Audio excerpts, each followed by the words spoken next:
Hello, everyone. I am here with Candace Gregory. She is the president and CEO of the Open Door Mission. Candace, thank you so much for joining me today. Thank you, Andy, for having me. So much I know is going on in your neck of the woods and the people that you serve, but I want to really let's just talk about who do you serve and kind of what is the mission of the Open Door Mission? Well, the Open Door Mission serves men, women, and children that are experiencing homelessness and living in poverty. And we meet the basic needs of individuals and families to inspire hope for lasting change with the goal to break the cycle of homelessness and poverty. And with everything going on right now with COVID-19, let's just talk a little bit about how this has impacted your organization. Well, the Open Door Mission has been in shelter in place since mid-March, and so our guests are not leaving property. We, in fact, do not have any volunteers, visitors, partners, or community service on our property, and that's to maintain safety for not only our guests, but for our staff. Many of our programs are on pause, and we just cannot do them without the help of 15,000 volunteers that are usually on our property every month. Wow. And we were talking, before we, started recording a little bit about, kind of what you actually need. And we were talking about clothes, and you said you have a lot of clothes now.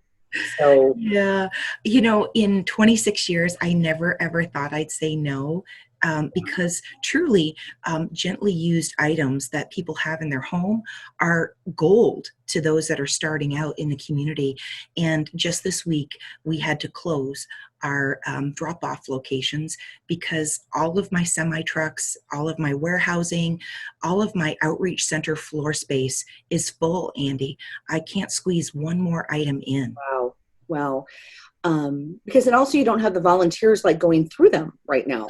Absolutely. And, I usually serve approximately 10,000 families a month in our outreach programs that are, families living paycheck to paycheck, trying to make ends meet, and we're not open. And we don't know when we'll be open.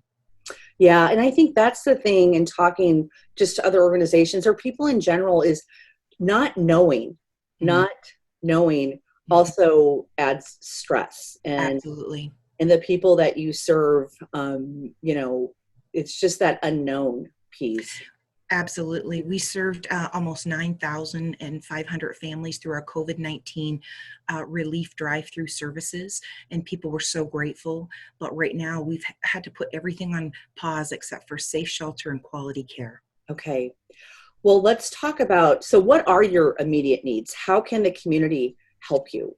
I ask people to visit our Open Door Mission website and click on our COVID-19 relief. We not only have items from our wish list that you could purchase and have delivered to us, but we also have volunteering from home. It's really important, Andy, that people realize that they can still make a difference from home, whether it be putting sack lunches together, whether it's making these fabulous washable face masks, because we do have, although for social distancing, we've lowered our shelter numbers, we still have well over 450 men, women, and children experiencing homeless.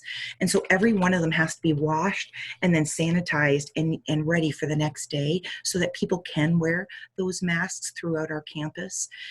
We also have people making sunshine jars full of little candies and treats and inspirational words of encouragement.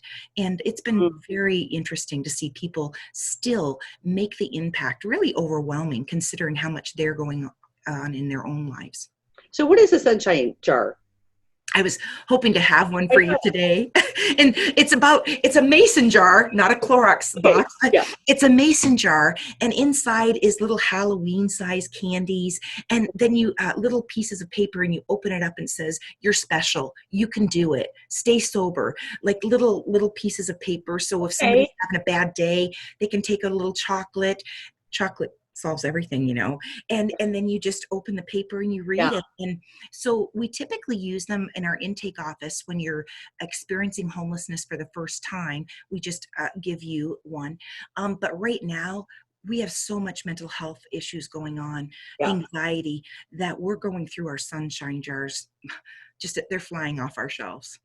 Yeah. And I think like we both agree is like the not knowing adds so much stress, Mm, and it can lead to anxiety, panic, depression, um, that we all feel, but especially people that are also in a place of uncertainty to begin with, absolutely. then you Yes. add that on.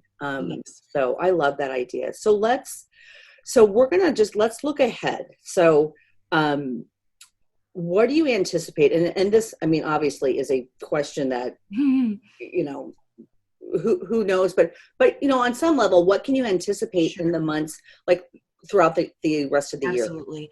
We have some unprecedented times which have caused unprecedented costs. We now are spending money in areas that we never, as a nonprofit, felt we would be. We are buying sanitation supplies and PPE equipment. Every day we're placing orders to replace. And those are things we never thought, Andy. Yeah, If you would have asked me if I would be having an isolation wing on our campus, we have two isolation and two quarantine wings, with poly walls, with zippers, and nurses and staff have to put PP equipment on to go in there to serve people, to do their temperature checks, their symptom well checks, to serve meals. And those are just things I never anticipated having today or doing in the future. yeah. So let's talk a little bit again. I just want to backtrack because we got about a minute left. So how people can help? I mean, obviously financially, because you can take $1 and do Mhm. amazing things with that. Absolutely. We can stretch $1 into three with not Yeah, having to pay the taxes. And with being able to buy food at bulk at the food bank, it's quite a yeah, difference between 17 cents a pound and having to buy it at cost. yeah. So donate financially. You're not taking. So if we create, let's say I'm going to create 10 mason or sunshine jars. Where can I Yes. take them to? Sure. Any of your food drives, you'll bring directly to our kitchen, but any of your new items like sunshine jars, washable face masks, Okay. those type of things, you'll bring directly to our administration building. We're Okay. open Monday through Friday, 8:30 to 5. And what's the address of that? That address is 2828 North 23rd Street East. Okay. And if you visit our website at opendoormission.org, click on the COVID-19 updates, you'll be able to find all that information. Well, thank you again, Candace, for joining me today. I'm definitely going to check back with you in the Thank next you. month or so and just kind of see where things are at. You're doing such important work. My goodness. Thank you, Andy. And please continue to keep us in your prayers, especially our 25 guests and staff that are positive for COVID 19. Yeah. All right. Thank you again. And Thank you. I will talk to you soon. Mwah. Bye.